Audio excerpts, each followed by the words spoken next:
और कथा हो रही थी, तो कथा में जैसे ही वर्णन किया कि प्रहलाद के प्रेम के खातिर, प्रहलाद के विश्वास के खातिर भगवान नृसिंह खंभ भेदन करके प्रकट हो गए। सब जय जयकार करने लगे, लेकिन उसी सभा में बैठे श्री गोपाल भट्ट गोस्वामी जी बड़े चिंतित हो गए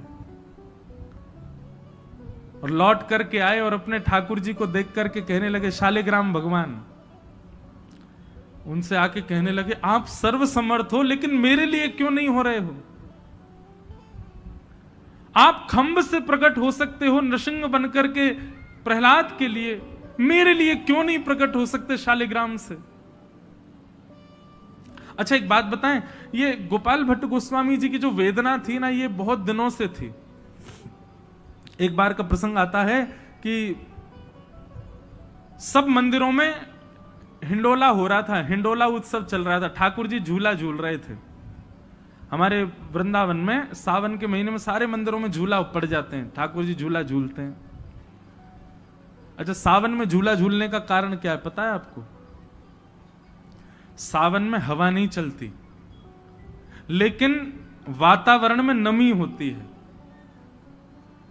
उस समय हवा नहीं चलती, नमी होती, ठंडक होती, पर हवा नहीं चलती, इस वजह से पसीने बहुत आते हैं।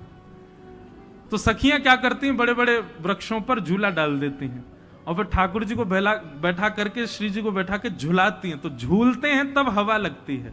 इसलिए सावन में झूला झूला जाता है, ठाकुर जी को झूला झुलाते हैं। तो सब जगह झूला उत्सव चल रहा था वृंदावन में। तब तक राधा रमण जी प्रकट नहीं हुए थे, शालिग्राम रूप में ही थे।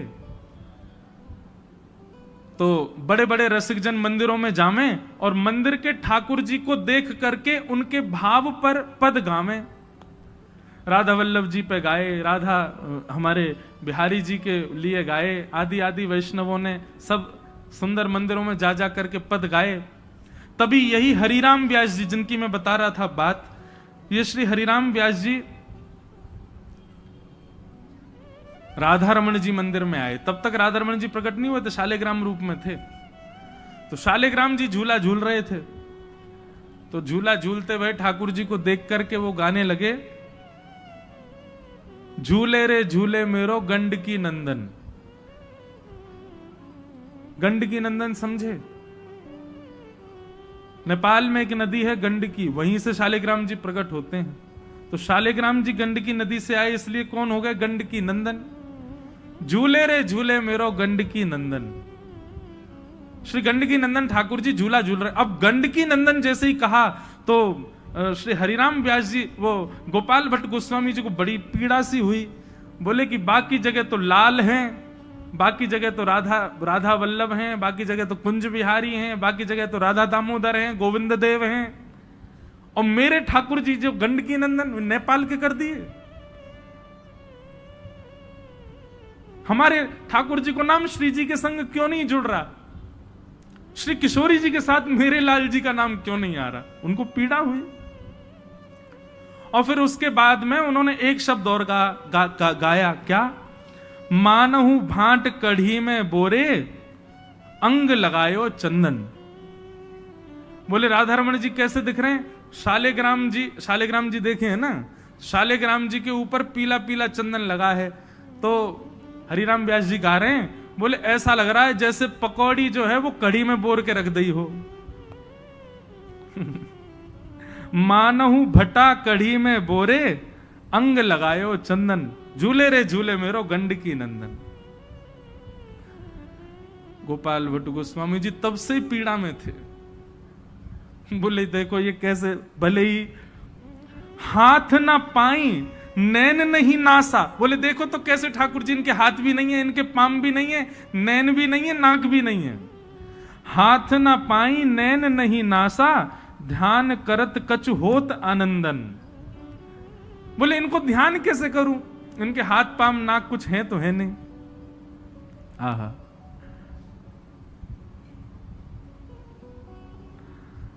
जालंधर अरु वृंदावल्लभ, गर्वे व्यास कहा कही छंदन। हरिराम व्यास जी बोले अब इनके ऊपर क्या छंद बना करके गाऊं मैं, ठीक है जैसे भी हैं सुंदर हैं ठाकुर जी, झूल लें। तो किसी के ठाकुर जी के बारे में कुछ भी कह दो भैया, कैसे वो सही वाक्य ठाकुर जी हैं। गोपाल भट्ट गोस्वामी जी तब से बड़े विरह में थे, बोले कि आपका नाम श्री जी के संग नहीं जोड़ा, आपके हाथ पांव नाक क्यों नहीं है। विरह करते करते करते करते और ये नरसिंह चतुर्दशी आई, और जब नरसिंह चतुर्दशी पे कहा कि खम्भ भेदन करके नरसिंह भगवान प्रकट हो गए, तो गोपाल भट्ट गोस्वामी जी लड़ने लगे अपने ठाकुर जी से।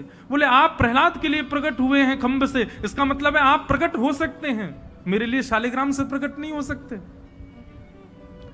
और विरह वेदना में व्याकुल रुदन करते रहे ठाकुर जी के आगे। और नरसिंह चतुर्दशी पूर्ण हुई और आज का दिन बुद्ध पूर्णिमा प्रकट। सुबह जैसे ही नेत्र खोल करके देखे महाराज, तभी क्या पाया कि सामने सिंहासन पर जहां शालिग्राम जी रखे रहते हैं, वहां जैसे मानो कोई ऊंची वस्तु पर कपड़ा डाल दिया हो, ऐसे कपड़ा पड़ा हुआ है। गोपाल भट्ट गोस्वामी जी बोले जे कहा है, वो मेरे ठाकुर जी कहां हैं? खूब ढूंढे नहीं मिले। जैसे ही महाराज वो वस्त्र ऊपर उठा करके देखा, त्रिभंग ललित श्री राधा रमण लाल वहां खड़े हुए। बोलो राधा रमण लाल की, श्री गोपाल भट्ट गोस्वामी जी महाराज की। तब भी उनको लगा कि शायद कोई और के ठाकुर जी हैं का। बोले कोई और धर गयो दिखे, इधर उधर देखे, मेरे शालिग्राम जी कहां हैं। तभी हाथ जैसे ही ठाकुर जी के पीछे लगाया तो श्री राधा रमण जी की कमर पे ही ठाकुर जी, उनमें से ठाकुर जी प्रकट है गए, श्री राधा रमण लाल। श्री गोपाल भट्ट की हम लोग क्या गाते हैं, श्री गोपाल भट्ट जू की हृदय वेदना प्रगट्यो शालिग्राम। श्री गोपाल भट्ट जू की हृदय वेदना प्रगट्यो शालिग्राम। श्री गोपाल भट्ट जू की हृदय वेदना प्रगट्यो शालिग्राम। श्री गोपाल भट्ट जू की हृदय वेदना प्रगट्यो शालिग्राम। कौन? रूप सुधा को खान हमारो, रूप सुधा को खान हमारो, रूप सुधा को खान हमारो, रूप सुधा को खान हमारो। प्यारो राधा रमण जुलाल वृंदावन, प्यारो वृंदावन, वृंदावन प्यारो वृंदावन। हे श्री वृंदावन मेरो वृंदावन, वृंदावन मेरो वृंदावन। रूप सुधा को खान हमारो, रूप सुधा को खान हमारो। प्यारो राधा रमण जुलाल वृंदावन, प्यारो वृंदावन, ओ वृंदावन प्यारो वृंदावन। हे श्री वृंदावन मेरो वृंदावन, ओ वृंदावन मेरो वृंदावन। श्री राधा रमण लाल की। जोर से बोलो बधाई हो, नेक और जोड़ते बधाई हो, बधाई हो। आप सबन को हमारे प्यारे श्री ठाकुर राधा रमण लाल जी के प्राकट्य की खूब खूब बधाई। ऐसे श्री ठाकुर जी जैसे श्री गोपाल भट्ट जी के हृदय से प्रकट भये, ऐसे ही हमारे भाव से हमारे हृदय के ठाकुर भी कभी प्रकट हों, ऐसी भावना।